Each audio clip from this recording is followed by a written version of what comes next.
Minsan ba ay nagising ka sa kalagitnaan ng gabi na sobrang bilis ng tibok ng puso mo, hirap na hirap kang huminga, at may matinding pananakit sa gitna ng iyong dibdib? Yung pakiramdam mo ay katapusan mo na at aatakehin ka na sa puso, kaya nagpasugod ka sa emergency room. Pero pagdating mo doon, kinabitan ka ng ECG, kinuhaan ka ng dugo, at ang sabi ng doktor ay normal naman ang puso mo at baka na-stress ka lang o may panic attack. Tapos, pinauwi ka na may iniresetang gamot sa asido. Siguro nagtaka ka at natakot dahil alam mong totoo yung naramdaman mo. Hindi gawa-gawa lang ng isip mo ang pagkabog ng dibdib at ang pagkawala ng hininga mo. Kung nangyari na ito sa'yo o kung palagi kang kinakabahan at sinisikmura, pakinggan mo ako mabuti. Hindi ka nababaliw at hindi rin mahina ang puso mo. Ang nararanasan mo ay isang napakatraidor na kondisyon na niloloko ang utak at puso mo araw-araw. Ito ang tinatawag nating gastroesophageal reflux disease o GERD at acid reflux. Baka isipin mo na simpleng kabag o asido lang ito na pwedeng idaan sa pag-inom ng antacid. Pero ang totoo, ang sakit sa sikmura na ito ay sumisira hindi lang sa tiyan mo, kundi pati sa mental health mo. Maraming pasyente ang nakakaroon ng matinding depression at anxiety dahil araw-araw silang nabubuhay sa takot na baka mamatay sila bigla. Kaya sa video na ito, ipapaliwanag ko sa iyo kung bakit nangyayari ito, kung paano ka niloloko ng sarili mong sikmura, at kung ano ang mga tahimik na senyales ng GERD na madalas mong binabaliwala. Ipapaunawa ko sa iyo ng napakasimple kung bakit ka nakakaramdam ng mga sintomas na parang heart attack para mawala na ang kaba mo at malaman mo ang tamang gagawin. Isa-isahin natin ang 5 pinaka-nakakatakot at nakakalitong sintomas ng acid reflux na kailangan mong bantayan. Ang unang warning sign at ang pinakamadalas magdala sa mga tao sa emergency room ay ang non-cardiac chest pain o pananakit ng dibdib na hindi galing sa puso. Ang sakit na ito ay madalas nararamdaman sa mismong gitna ng dibdib sa likod ng iyong breastbone at minsan ay gumagapang pataas sa lalamunan mo. Iba ito sa sakit ng heart attack na parang may nakadagan. Ang sakit ng GERD ay madalas parang may nagliliyab na apoy o burning sensation sa loob ng dibdib mo. Nangyayari ito dahil ang asido mula sa tiyan mo ay umaakyat sa esophagus o ang tubo na daanan ng pagkain. Ang esophagus natin ay walang matibay na lining na proteksyon laban sa matapang na asido, hindi tulad ng tiyan natin. Kaya kapag umakyat ang asido, literal nitong sinusunog ang laman ng lalamunan mo. Dahil magkatabi lang ang puso at esophagus sa loob ng dibdib, nalilito ang utak mo kung ano talaga ang sumasakit, kaya ang akala mo ay inaatake ka na sa puso. Ang pangalawang warning sign na sobrang nakakapanit ay ang matinding palpitations o ang mabilis at malakas na pagkabog ng dibdib na parang lalabas ang puso mo. Maraming tao ang nakakaranas nito, lalo na pagkatapos kumain ng marami o kapag nahiga sila agad. Bakit ba bumibilis ang tibok ng puso kapag may acid reflux ka? Ito ang hindi alam ng marami. Sa loob ng katawan natin, may isang napakahaba at napaka-importanting nerve na tinatawag na vagus nerve. Ang vagus nerve na ito ay parang isang kable ng kuryente na kumukonekta sa utak mo, sa puso mo, at sa sikmura mo. Kapag umaakyat ang asido at naiirita ang esophagus mo, naiirita rin ang vagus nerve na nakadikit dito. Dahil nagulo ang kuryente ng vagus nerve, nagpapadala ito ng maling signal sa puso mo na naguutos dito na tumibok ng mabilis kahit nakaupo ka lang. Ito rin ang dahilan kung bakit ka biglang kinakabahan at inaatake ng matinding anxiety. Niloloko ng asido sa tiyan mo ang nervous system mo. Ang pangatlong warning sign ay ang pakiramdam na kapos ka sa hininga o parang may hika ka kahit wala ka namang history ng asthma. Minsan ba ay nakaupo ka lang tapos bigla kang hihikab ng malalim o mapapabuntong hininga dahil parang hindi mo makuha yung sapat na hangin papasok sa baga mo? Ito ay dahil sa tinatawag nating silent reflux. Minsan, umaakit ang maliliit na patak ng asido hanggang sa likod ng lalamunan mo at pumapasok ng kaunti sa daanan ng hangin papunta sa baga. Bilang proteksyon, biglang maninikip ang mga daanan ng hangin mo para hindi tuluyang makapasok ang asido sa baga mo. Ang paninikip na ito ang dahilan kung bakit ka nahihirap ang huminga at minsan ay napapagkamalang hika na binibigyan pa ng inhaler kahit ang totoong problema ay nasa tiyan. Ang pang-apat na warning sign ay ang pakiramdam na parang laging may nakabara sa lalamunan mo na hindi mo malunok at hindi mo rin may dura. Ang tawag dito sa medical na termino ay globus sensation. Umiinom ka ng maraming tubig para itulak ito pababa, pero nandoon pa rin ang pakiramdam na parang may plema o maliit na bola sa lalamunan mo. Ito ay reaksyon ng mga muscles sa lalamunan mo na patuloy na nag-spasm o naninigas dahil sa paulit-ulit na pag-akyat ng asido. Sinusubukan nilang isara ang daanan para protektahan ang boses mo kaya pakiramdam mo ay may nakabara doon. Kasama na rin dito ang madalas na pagtikhim o pag-ubo ng walang plema lalo na sa gabi kapag nakahiga ka na.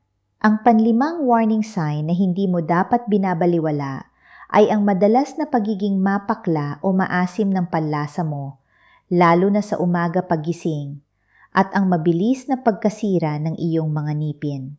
Kung palagi kang nagdo-toothbrush at nagbo-mouthwash pero mabaho pa rin ang hininga mo at mabilis mabulok ang mga ngipin mo, ito ay dahil ang asidong umaakyat hanggang sa bibig mo habang natutulog ka ay dahan-dahang tinutunaw ang enamel o ang matigas na proteksyon ng ngipin mo. Ngayon, gusto kong ibahagi sa iyo ang kwento ng isang pasyente ko. Tawagin natin siyang Aling Susan. 45 taong gulang siya at nagtatrabaho bilang call center agent. Dahil panggabi ang shift niya, madalas siyang umiinom ng matapang na kape sa madaling araw, kumakain ng mga fast food, at pag-uwi sa umaga ay matutulog agad dahil sa sobrang pagod. Isang araw, bigla siyang isinugod sa ER dahil namamanhid ang kaliwang braso niya. Mabilis ang tibok ng puso at hindi siya makahinga. Umiiyak siya at nagpapaalam na sa pamilya niya dahil akala niya talaga ay heart attack na. 3 beses na ulit ang pagpunta niya sa ER sa loob ng 1 buwan. At umabot sa puntong natatakot na siyang matulog sa gabi dahil baka hindi na siya magising. Nang magpakonsulta siya sa akin at inayos namin ang diet niya, tinanggal ang kape, at pinayuhan siyang huwag hihiga agad pagkatapos kumain. Biglang nawala ang lahat ng sintomas niya na parang magic. Hindi puso ang problema niya, kundi isang malalang GERD na sumisira sa kalidad ng buhay niya. Ano ba talaga ang nangyayari sa loob ng katawan natin? At bakit nagkakaroon ng GERD? Isipin mo ang tiyan mo bilang isang sako na puno ng napakatapang na asido na kayang tumunaw ng bakal. Sa itaas ng sako na ito, kung saan nakakonekta ang tubo mula sa bibig natin, may isang maliit na balbula o valve na tinatawag na Lower Esophageal Sphincter o LES. Ang balbula na ito ay dapat laging nakasara at bumubuka lang kapag lumulunok ka ng pagkain o tubig. Pero dahil sa mga maling ginagawa natin araw-araw, tulad ng pag-inom ng kape, paninigarilyo, pagkain ng sobrang matataba at paglaklak ng alak, ang balbula na ito ay lumuluwag at humihina. Dahil mahina na ang pinto kapag nahiga ka o kapag napuno ang tiyan mo ng pagkain, madaling makakatakas ang asido pataas at susunugin ito ang lalamunan mo. Kung patuloy mong i-ignore ito at aasa ka lang lagi sa pag-inom ng mga antacid nang walang binabago sa lifestyle mo, ano ang mangyayari sa iyo sa hinaharap? Una, pwedeng magkaroon ng matinding sugat at pagdurugo sa loob ng lalamunan mo na tinatawag na severe esophagitis. Pangalawa, dahil sa paulit-ulit na pagkasunog ng mga cells sa lalamunan mo, susubukan itong magbago at maging matigas na cells para protektahan ang sarili nito. Ang kondisyon na ito ay tinatawag na Barrett's esophagus na isang napakadelikadong precancerous condition. Ibig sabihin, kung hindi ito maaagapan, mataas ang tsansa na mauwi ito sa esophageal cancer na isa sa mga pinakamahirap gamutin na cancer dahil huli na madalas bago matuklasan. At pangatlo, tuluyang masisira ang mental health mo dahil hindi ka na makakatulog ng maayos. Babagsak ang resistensya mo at palagi kang mabubuhay sa takot. Kaya ano ang kailangan mong gawin simula ngayon araw para tuluyang mapagaling ang sikmura mo at mabawi mo ang normal mong buhay? Bibigyan kita ng isang napakasimple ngunit epektibong plano na kailangan mong sundin. Una at pinakamahalagang rule, huwag na huwag kang hihiga o matutulog sa loob ng 3 oras pagkatapos mong kumain. Kung kumain ka ng hapunan ng alas 7 ng gabi, dapat alas 10 ka nahihiga. Bigyan mo ng sapat na oras ang tiyan mo na tunawin ang pagkain at itulak ito pababa sa bituka. Kapag nakatayo ka o nakaupo, tinutulungan ka ng gravity para hindi umakyat ang asido. Pangalawa, kapag matutulog ka na, kailangan mong itaas ang itaas na bahagi ng iyong katawan. Hindi sapat na patungan mo lang ng isa pang una ng ulo mo dahil babaluktot lang ang leeg mo at lalong maiipit ang tiyan mo. Ang kailangan mo ay itaas ang buong upper body mo gamit ang isang wedge pillow o kaya ay lagyan mo ng kahoy ang paanan ng iyong kama sa may bandang ulunan para nakahilig ang buong kama mo pababa. Sa ganitong paraan, kahit lumuwag ang balbula mo sa gabi, hindi pa rin aakyat ang asido dahil sa gravity. Pangatlo, kailangan mo nang alisin o bawasan ng husto ang mga trigger foods na nagpapaluwag sa balbula ng tiyan mo. Kabilang dito ang kape, tsokolate, maaanghang na pagkain, mga prito at matatabang ulam-alak at mga citrus fruits tulad ng kalamansi at lemon kapag walang laman ang tiyan. Kung hindi mo kayang tanggalin ang kape, subukan mong limitahan sa isang maliit na baso na lang sa umaga at siguraduhing may laman na ang tiyan mo bago ka uminom. Pang-apat, palitan mo ang paraan ng pagkain mo. Imbes na kumain ka ng 3 beses sa isang araw na sobrang dami at bundok ang kanin gawin mo itong 5 o 6 na beses, pero maliliit na portion lang. Kapag sobrang dami ng kinain mo sa isang upuan, nababanat ng husto ang tiyan mo at napipilitang bumuka ang balbula pataas dahil sa sobrang pressure sa loob. Kumain ng mabagal nguyain ng maayos ang pagkain at huwag uminom ng napakaraming tubig habang kumakain dahil lalo nitong papaluwagin ang tiyan mo. Uminom ng tubig 30 minuto bago kumain at 1 oras pagkatapos kumain. Panglima at ito marahil ang pinakamahirap pero pinaka-epektibo.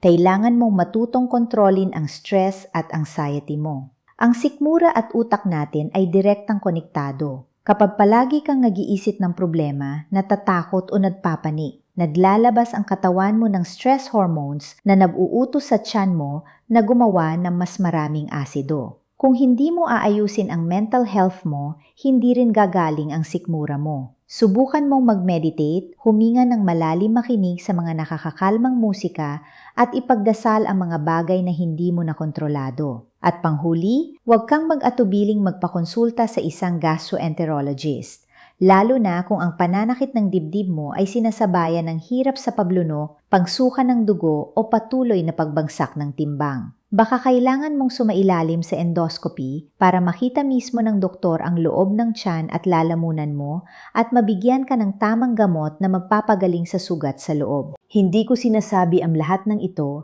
para lalo kang takutin o bigyan ng anxiety.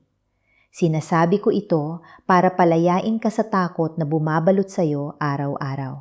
Kapag naintindihan mo kung ano ang kalaban mo, mas madali mo itong matatalo. Ang GERD at acid reflux ay hindi sentensya ng kamatayan at hinding-hindi ito heart attack kung napatunayan na ng doktor na malusog ang puso mo. Ito ay isang sakit sa lifestyle na pwedeng-pwedeng gumaling kung may disiplina ka at handa kang baguhin ang mga maling nakasanayan mo. Pakinggan mo ang katawan mo, alagaan mo ang sikmura mo, at unti-unti babalik ang lakas mo at makakatulog ka na ulit ng mahimbing sa gabi ng walang takot.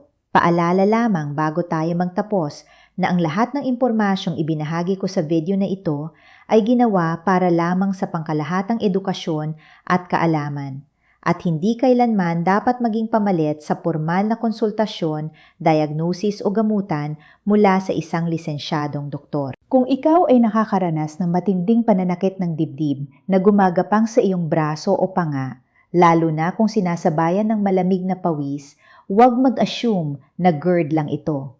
Laging unahin ang kaligtasan at pumunta agad sa emergency room para makasiguro na hindi ito problema sa puso.